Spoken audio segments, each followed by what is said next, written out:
Good evening, I'm Lee Peck. Law enforcement and agencies in Allen Parish are being proactive when it comes to keeping school campuses safe.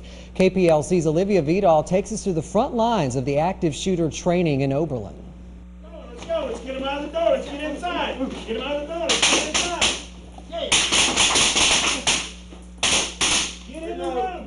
Those are Allen Parish law enforcement officers training for an emergency situation in a school, like a shooter, a now scary reality. What we're trying to do is make sure that if in fact something happens in an Allen Parish school of violence, a shooter situation, that the people that are going to respond first are trained to be able to handle that incident. Allen Parish Sheriff Doug Hebert, along with other law enforcement agencies from Kinder, Reeves, Oberlin, Coshada, and Beauregard Parish, know this training skill will benefit everyone if an emergency situation like this should happen. And we want to make sure that all of us are on the same page and working off the same plan when those things happen, so that we can be a credit to each other and not a hindrance. And the practice is taken seriously. Law enforcement is using simulated ammunition and weapons like this would shoot paintball rounds. This helps make training seem as real as possible. The officers learned how to work together with coaches, following them down the hallways, picking up on the things that matter most. Remember, SIM,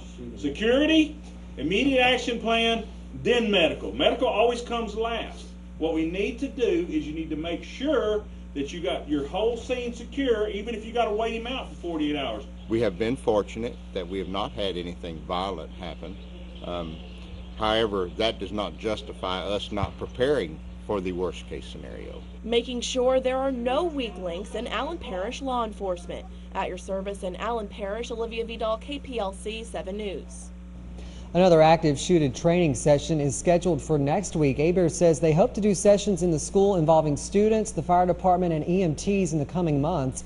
Also in Allen Parish, the school board is working on putting a school resource officer on every campus.